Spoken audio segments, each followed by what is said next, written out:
Lan mà. Sao cháu đi đâu mà qua cho cô tìm cả ngày đấy? Định đi đâu? Cô nói phải nghe. Bây giờ còn đi đâu nữa? Cô nói phải nghe, đi xuống nhà cô đi. Xong lấy quần áo của con gái cô thay đi. Con gái của bác chị Lan đấy. Cháu cũng có người yêu rồi cô ạ. Cứ làm theo quyết định của cháu đi. Đừng khóc nhiều nữa.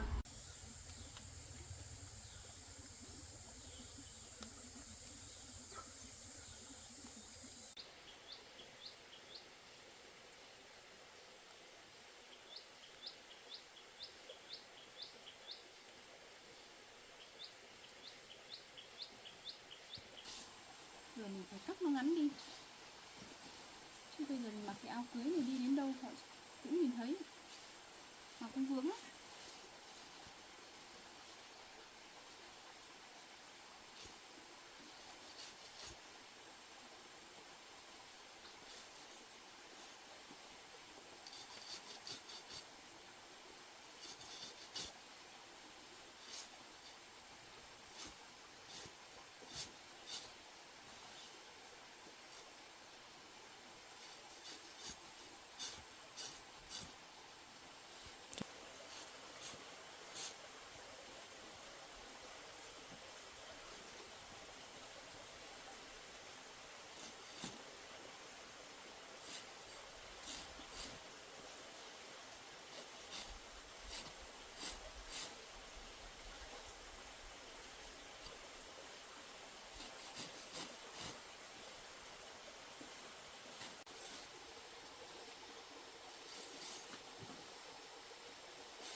Mình thả rằng cắt vứt đi.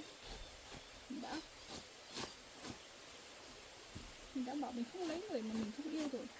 Thế mà cứ ép mình mãi. Kể cả sau này không lấy được chồng thì ở một mình không thể lấy người mà mình không yêu được.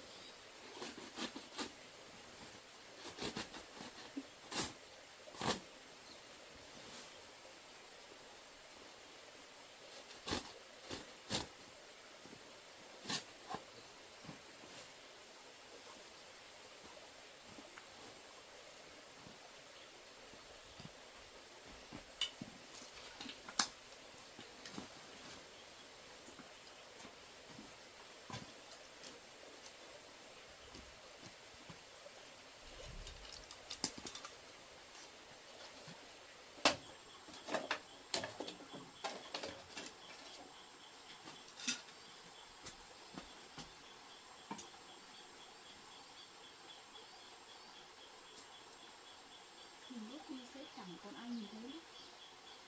Không ai biết mình đã có cái gì.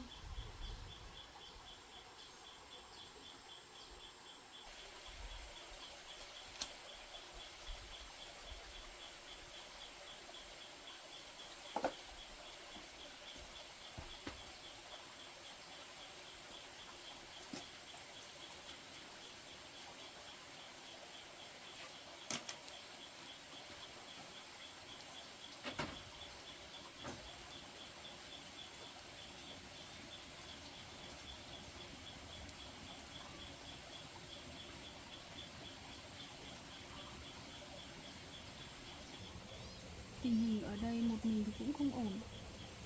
Không biết ăn gì để có thể sống qua ngày được. Chắc mình phải đi ra ngoài nhìn xem ở nhờ ở nhà của người dân nào đó, xin thêm một bộ quần áo để mà mặc. Qua cái ngày cưới đi thì mình đi về nhà và lấy giấy tờ tùy thân, lấy đồ dùng cá nhân. Mình sẽ phải đi xuống thành phố thôi, mình không thể ở nhà nữa. Đây đằng nào cũng sẽ có ngày người ta phát hiện ra mình sẽ phải đi thôi, mình sẽ phải đi ra ngoài xem.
có phải Lan không?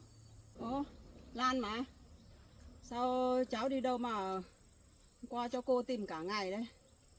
Trốn ở chỗ nào đấy? Đi đường nào ra đến đây? Cháu đi đường trong kia ra. Thế mặc cái bộ áo từ hôm nọ đến giờ. Thế hôm qua cháu ngủ ở đâu? Dạ, cháu ngủ ở trong kia có một cái lều cũ người ta bỏ hoang đấy, cháu ngủ ở đấy á. Thế đã ăn gì chưa? Cháu ăn rồi ạ. Ăn cái gì được à? Cháu ăn cơm ạ. Thế bây giờ cháu định đi đâu? Cháu cũng không biết là đi đâu. Thế bây giờ hôm nay cũng là ngày thứ hai rồi, bây giờ ngày cưới cũng đã qua rồi. Nhà cô cũng ở gần đây thôi. Đi xuống nhà cô nói chuyện á. Dạ, thôi cô ạ. Muốn một bộ quần áo này. Đi xuống nhà cô đi. Thôi, Đi được rách cả quần áo hết rồi. thôi cô ạ. Chào cô, cháu phải đi đây. Cháu định đi đâu? Cô nói phải nghe. Bây giờ còn đi đâu nữa? Cô nói phải nghe, đi xuống nhà cô đi. Xong lấy quần áo của con gái cô thay đi. Con gái của cô ở nhà thôi. Nãy cháu đi ra đấy phải không? Đi đường cái đường khe đấy, cái nhà bên kia nhà của cô ấy. Đi, theo cô đi về đi. Bây giờ đi đâu được? Cô nói phải nghe. Về đến nhà tí bố cháu lại ép. Thế là nói thế này thế kia lại không biết đi đâu nữa. Đi theo cô đi. Nói nghe theo cô đi về đi. Về nhà cô đi.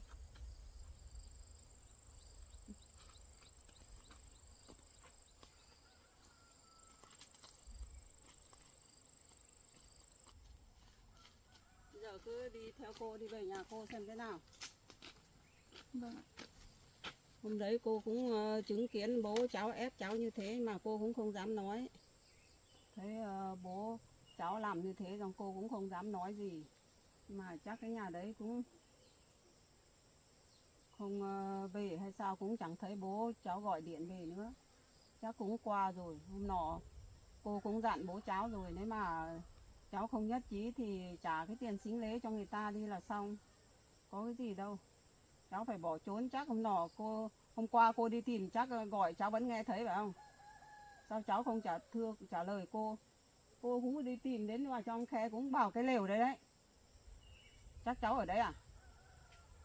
Vâng, nhưng mà cháu sợ cô nhìn thấy, cô bắt cháu về để ép cưới. Làm sao cô bắt cháu về làm gì? Cô còn khuyên bố cháu bảo là người ta về phải nói với nó họ thế này thế kia cơ mà cô làm sao cô ép cháu được. Bây giờ nghe theo lời của cô đi về nhà cô xong là lấy quần áo của con gái cô thay đi. Mặc cái bộ áo từ hôm qua đến giờ, ngủ qua đêm đến bây giờ. Theo cô đi về nhà cô đi.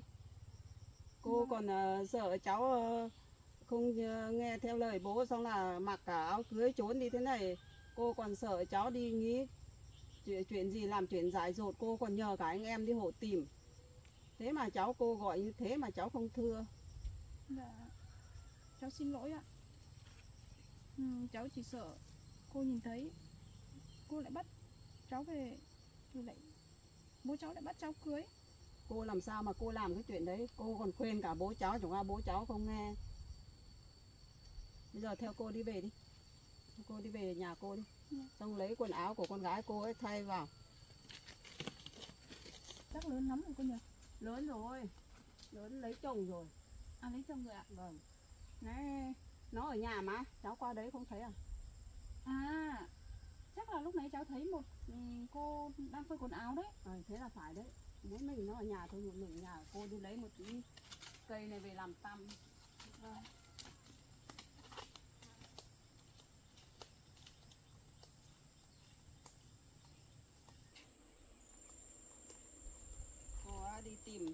Cô đi tìm cả ngày không thấy, xong tối hôm qua về cô còn ngủ không sai nghĩ không biết. Cô định sắp xếp công việc xong cô còn định xuống đi gặp bố cháu xem, nhờ người đi tìm xem thế nào. Không ngờ hôm nay cháu lại qua đường này lại gặp cô ở đây. May thật đấy, không có cô không biết tìm ở đâu. Cô cho cháu xin lỗi. Bây giờ gặp cô ở đây là được rồi, không lo rồi, cứ theo cô về nhà đó. Vâng. Xong cô các xếp cho. Đấy, nhà cô ở bên kia ấy. Vâng. Mà đấy lúc này cháu đi qua thấy đẹp lắm. Trong khe ra.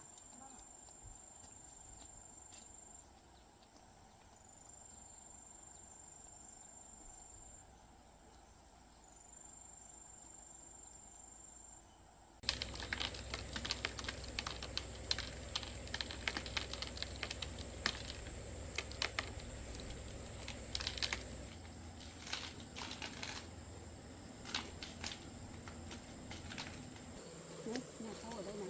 Vâng ạ.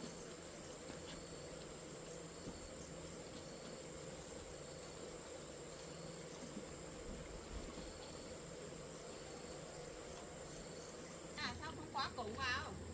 Ở nhà không khóa cổng vào nhá. À con gái cô đây à? Vâng. Chào em. Đây là chị Lan đấy. Lan con của bác. Ngày trước cháu đi học em còn bé mà bây giờ em lớn lớn thế này rồi nhỉ?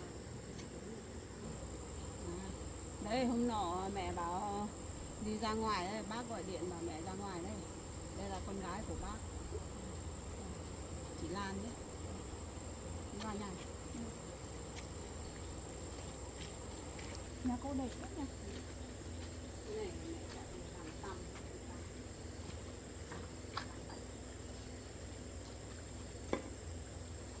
Đi vào nhà đi.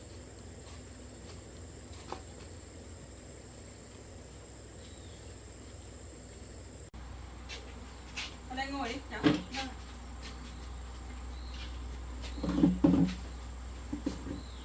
Mà cô ơi, ngày trước nhà cô ở ngoài kia mà sao bây giờ cô chuyển vào trong này ở rồi ạ? À, ngày xưa cô ở ngoài mà bây giờ cô chuyển vào đây là theo Yên Chi vào đây, ở đây. Ơ? Sao con gái cô lại là Yên Chi? À, Ngày xưa em với tên là Hạnh mà. cái chuyện đấy dài dòng lắm cháu ạ. Ngày xưa chính cô là nuôi cái Hạnh mà. Vâng. Cũng vừa mới biết đây thôi, cách đây được gần 1 năm mới vừa biết đấy thôi. Chuyện đấy dài lắm cháu ạ, cháu đi học xa cũng không biết là phải thôi. Đấy, chuyện ngày xưa nhầm lẫn đẻ từ dưới bệnh viện kia. Vâng ạ. Bị vàng da xong là bác sĩ cho vào lồng kính. Nhưng mà, Yên Chi thì có không đeo ngọc bội, còn cái Hạnh thì đeo một miếng ngọc bội. Lúc đấy thì cô không biết, cô cứ tưởng là bác sĩ sở nhầm lẫn người ta đeo thôi. Cô thì nuôi cái Hạnh, sở Yên Chi thì người khác nuôi được hơn 20 tuổi rồi, xong mới phát hiện ra cái Hạnh là con gái người khác thôi. Yên Chi mới là con đẻ của cô. À, thì ra là thế hả cô? Ngày xưa cháu thấy cái Hạnh không bé bé gầy gầy mà bây giờ thấy Yên Chi lớn như thế này mà Yên Chi không nói được à cô? Yên Chi không biết nói đâu, từ bé rồi. Vâng. Mà quên con đi lấy một bộ quần áo của con ấy cho chị đấy thay đi. Không mặc cái bộ quần áo hôm qua cả ngày, hôm nay mới ra đến đây. Lúc nãy con thấy chị đi qua đường, không biết đâu. Dạo này ở trên đỉnh mẹ mới biết, mới phát hiện ra. Thế con đi lấy một bộ quần áo của con, lấy cho chị đấy thay. Cháu cảm ơn cô. Mà hôm đấy cô ra ấy, thấy bố cháu cứ làm sồn sồn như thế, cô cũng không kịp hỏi. Thế cái người bảo là chuẩn bị về đón cháu là cháu không thích à? Dạ, cái người mà bố cháu bắt cháu cưới thì cháu không biết là anh ta như thế nào. Từ ngày xưa còn bé thì cháu cũng không biết anh ấy, nhưng mà đã rất lâu rồi cháu không gặp anh ấy, mà cũng không biết là người ta tính tình như thế nào mà bố cứ ép cháu để cưới thôi. Thế không phải cháu mới đi học về à? Vâng ạ. Thế về đến nhà là bố là bắt cưới. Vâng. Bố cháu cô nói có được câu nào cứ nói là bảo biết thế không gọi cô ra không góp ý được cái gì, còn bảo cháu đi trốn mà cô có được bảo đâu. mà bố cháu tính cũng thấy lạ thật đấy. Con cái mình đã không thích thì thôi cứ ép. Đến lúc cháu bỏ trốn bố cháu có đi tìm đâu. Cô còn nhờ cả anh em đi tìm, còn đi tìm vào trong khe còn gặp một đứa cháu bảo đi săn, còn nhờ cả cái đứa cháu dắt cả chó đi theo đi tìm, không có thấy đâu, gọi đi tìm cả buổi mệt quá xong cô lại về. Ở nhà thì yên chi một mình ở nhà nữa, cô không dám bỏ nhà lâu. Hôm qua cô đi tìm cháu thì cháu vẫn thấy cô mà. Nhưng mà cháu sợ cô nhìn thấy cháu thì cô lại bắt cháu về. Đi thay quần áo đi, thay quần áo bỏ cái đồ đấy ra đi. Vâng, cảm ơn cô. Cảm ơn em nhé. Đi ra ngoài đi, có nước phòng để thay. Bây giờ mẹ nhìn cũng thấy thương cháu đấy thật đấy, bởi vì bố mẹ thì ép cưới như thế, bây giờ qua ngày rồi, bây giờ chắc bên đấy người ta cũng không biết có bỏ qua cho mình không, chẳng biết làm thế nào. Chuyện thế chẳng biết bố mẹ nó nghĩ thế nào. Mình hạnh phúc của con cái cả đời cơ mà cứ ép lấy như thế. Hôm đấy mẹ đi ra bố nó làm ghê lắm, bảo cái bộ áo cưới không chịu mặc đâu, nhưng mà bố nó về ném vào mặt đi, không bắt mặc, xong mới mặc xong là còn thuê người gác ở cửa nữa, xong là tí là bỏ trốn. Ở bên kia họ có một cái cửa trái ở đấy, không trốn ra cái đường đấy, là từ đấy là mẹ cũng chẳng biết đi làm đi đường nào, xong mẹ mới đi tìm, mới nhờ cả người đi tìm đấy, đi tìm cả ngày luôn.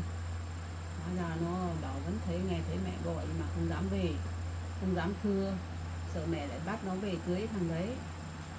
Mà mẹ có làm cái chuyện đấy đâu, chẳng biết bố mẹ nó nghĩ kiểu gì mà làm như thế. Mình cũng thấy thương thật.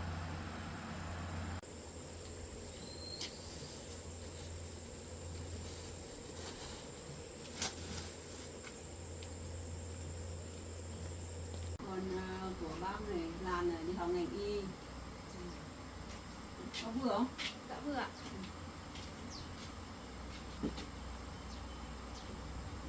Có đói không? Đói thì lấy cơm ăn. Dạ cháu không nói đâu cô ạ. Không đói thì lấy cơm ăn, nhà mình vẫn có cơm ăn.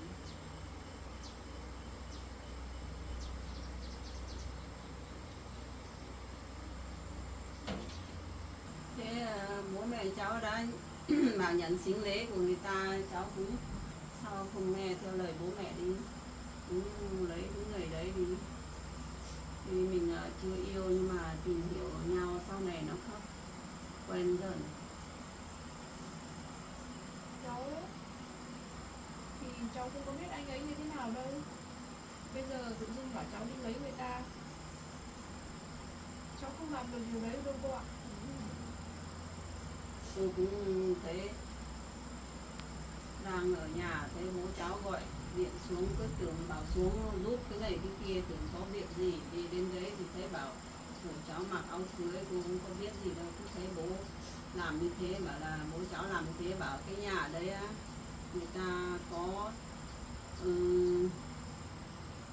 thằng con nó cũng nên người này, gia đình người ta khá giả này, thấy bố cháu nói như thế thì cô cũng không biết đâu, cô cũng bảo cháu mặc áo cưới, không ngờ cái chuyện đấy nó xảy ra như thế này.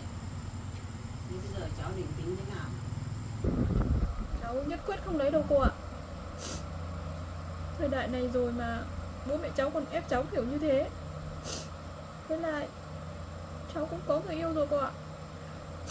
Nhưng mà bố mẹ cháu cấm không cho cháu lấy vì khoảng cách.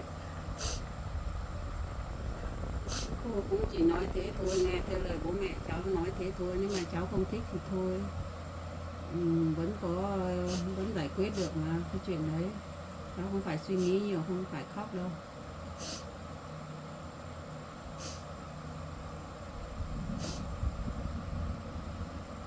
Cháu không biết là bố mẹ người khác có giống bố mẹ cháu không. Cứ hở một tí là bố mẹ cháu lại bắt cháu về phải cưới. Cô cũng biết tính của bố cháu rồi, quyết cái gì thì phải quyết bằng được, có thay đổi được cái gì đâu. Đấy cô cũng nói rồi, nếu mà đã nhận tiền sính lễ của người ta thì trả lại cho người ta đi, còn lại bao nhiêu thì để con gái sắp xếp trả sau cũng được. Nói thế mà bố cháu bảo dùng hết rồi, giờ cô cũng không biết nói nữa, nhưng mà cháu cũng đừng suy nghĩ nhiều, từ từ khắc có cách giải quyết thôi. Vâng. Còn cái tiền sinh lễ kia, thì bố cháu dùng hết bao nhiêu thì sau này cháu cố gắng sắp xếp để mà trả lại cho họ. Chứ cháu quyết định cháu không lấy đâu. Nếu mà theo cô nghĩ, nếu mà gia đình của người ta không tha thứ cho mình thật thì cháu cũng nên, nếu mà bố cháu dùng hết bao nhiêu tiền xong sắp xếp lại cái tiền sính lễ xong đi trả cho người ta là được. Xin lỗi người ta, có người ta cũng hiểu mình thôi, bởi vì bố cháu cũng ép quá đi xong cháu mới làm như thế thôi, bây giờ biết làm thế nào được. Kể cả sau này có ai lấy cháu thì cháu thả ở một mình còn hơn. Cháu không lấy cái người mà bố cháu đã bắt cháu ép cưới đâu.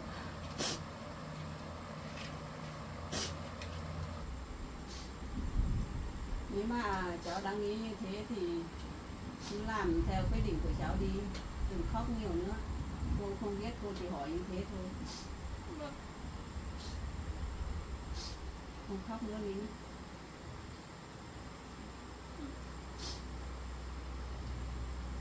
Có chuyện gì mình phải cũng cố gắng vượt qua, đừng suy nghĩ nhiều. Vâng ạ.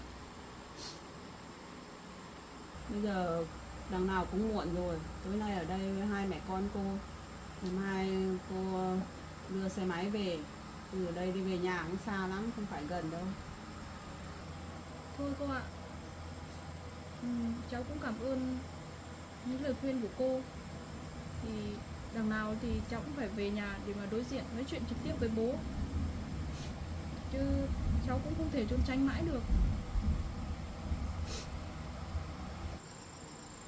Thế cháu nói thế cũng được, lần nào cháu cũng về, hôm nay là ngày thứ hai rồi, chắc bố mẹ cháu ở nhà cũng lo lắm, thì cháu cứ về đi. Cháu cũng lo lắm cô ạ.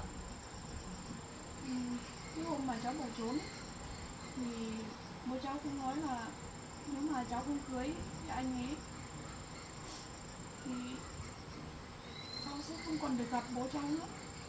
Cháu lo ông ấy cũng sẽ làm điều dại dột. Cô cũng nghĩ chắc bố cháu cũng chỉ dọa thế thôi, chắc cũng bố cháu cũng không dám làm gì đâu. Thế bây giờ cháu cứ về nhà xem thế nào, xem bố nói thế nào.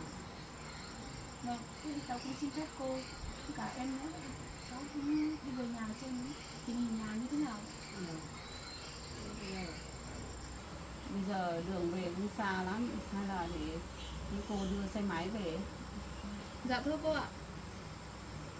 Cháu có tự đi về bộ được thôi. Cháu cũng không dám làm phiền cô nhiều nữa. Cô ạ, cháu cũng xin phép là cháu phải đi về luôn để giải quyết nốt công việc. Giải quyết xong thì chắc cháu cũng xin phép là cháu đi xuống thành phố để làm việc thôi. Bây giờ cháu có được nghỉ lâu không? Dạ cháu cũng được nghỉ dài dài ạ. Bố mẹ cháu gọi điện cho cháu về mà cháu cũng không biết là về lại bắt cháu ấy, ép cháu cưới như thế đâu ạ. Nếu mà cháu mà biết là về mà bị ép cưới như thế thì cháu không về đâu. Đấy mà cô biết bố cháu gọi điện đi, cô đi xuống có những cái việc như thế này thì cô cũng không bao giờ cô xuống đâu. Gọi điện thì không thấy nói gì, cứ bảo xuống có việc gấp. Cô ở đây hẻo lánh nữa, cô không dám bỏ con gái ở nhà lâu đâu, một mình lâu đâu. Mà đi đến đấy lại gặp cái chuyện như thế, xong là cháu còn bỏ trốn, không có ai tìm. Cô nghĩ bỏ cháu một mình thế cũng không nên, cô mới nhờ người đi tìm. Cô còn bỏ nhà cả ngày, về đến nhà còn sắp tối rồi. Thực ra cô ạ, cái hôm mà cô đi tìm cháu ấy thì cháu cũng nhìn thấy cô. Cháu trèo lên cành cây ở bên trên đấy, cháu nhìn thấy cô và những người đi tìm cháu, mà đông người quá thì cháu không gọi cô. Cháu cứ lo là thấy cháu thì cô sẽ bắt cháu về giúp cô cháu. Thế mà thấy cô ở đấy mà không gọi cô một câu cho cô đi tìm lên cả đồi keo cỏ đi đến đâu thấy dấu chân đi mới đến đấy là gọi mà có thấy cháu thưa đâu.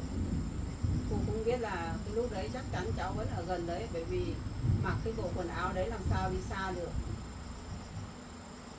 Vâng, cháu vẫn nghe thấy cô gọi mà không biết là các cô vẫn đuổi theo cháu đi, nhưng mà cháu cũng sợ, cháu cứ trốn như vậy. Đáng lẽ hôm đấy cô thấy tức, cô còn bỏ về ấy, bố cháu còn chửi cả cô. Nhưng mà cô nghĩ cũng thấy thương cháu quá không biết làm thế nào. Xong cô mới nhờ hai thằng thanh niên đấy đi tìm. Chính hai thằng thanh niên đấy là bố cháu thuê họ canh ở cửa ấy. Nhưng mà cô cũng khuyên bảo nếu mà tìm thấy cháu thì khuyên bảo chỉ đấy về đi, đừng có bắt, đừng có nghe theo lời bố cháu làm gì. Nhưng mà tìm cũng không thấy, họ cũng đi theo cô đi đâu cũng gọi mà có nghe thấy cháu thưa bao giờ đâu. Hóa ra là cháu không dám thưa. Hôm mà cháu chạy trốn ấy, vừa cháu vừa mới chạy đi ra khỏi nhà một đoạn thì cháu có gặp một anh, chắc là anh ấy đang đi làm về hay sao ấy. Gặp được anh đấy, anh kéo vào núp ở trong cái bụi cây thì mới thoát được.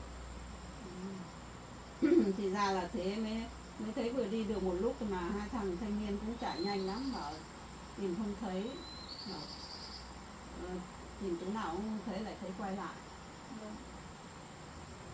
Mà cô ơi, Yên Chi là từ bé là Yên Chi không nói được à cô? Vâng, Yên Chi từ bé không nói được rồi, bị bẩm sinh từ bé rồi. Ừ. Mà bây giờ biết chữ rồi, cái gì cũng biết. Điện thoại cũng biết, nhắn tin chẳng qua không biết nói thôi. Việc các thứ biết làm hết. Vâng. Xinh gái mà Yên Chi xinh gái trắng trẻo mà không nói được, em ấy bị thiệt thòi thật đấy. Vâng, cũng thiệt thòi, đi ra ngoài cũng không biết giao tiếp với người khác, chỉ biết làm nói cái gì chỉ thôi, người ta có biết cái gì đâu, người khác không hiểu thì cũng không biết đâu, chẳng qua cô cũng quen rồi. Bây giờ cô cũng tiếp xúc nhiều, cái gì nói làm cái gì cô cũng biết rồi. Vâng ạ. Thôi cô ạ, chuyện thì nói cũng không hết được. Cháu cũng xin phép cô và Yên Chi, cháu cũng đi về luôn để xem ở nhà cháu bây giờ cháu đi như thế này, cháu cũng lo cho gia đình cháu, sợ bố làm chuyện dại dột nữa. Thế thì cháu cứ về đi. Cháu giải quyết xong công việc ở nhà thì cháu sẽ vào nhà cô chơi với cô và Yên Chi một ngày. Xong thì cháu cũng đi làm, cháu cũng mang bộ quần áo này và gả cho Yên Chi. Vâng, thế cháu cứ về đi. Vâng, chị đi về nhé.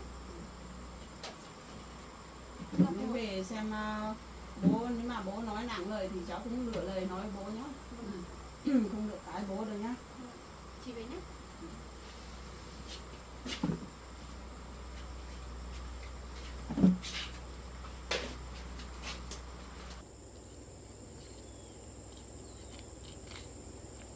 Cháu về nhá. Vâng ạ, chào cô ạ, chào em nhé.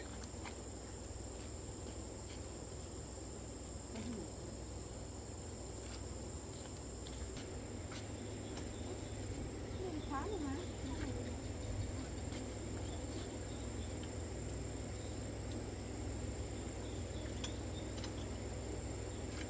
Lúc nào mà chị giải quyết xong việc nhà ấy, thì chị mang bộ quần áo để mà trả cho em xong nhé. Trả cho em nhé.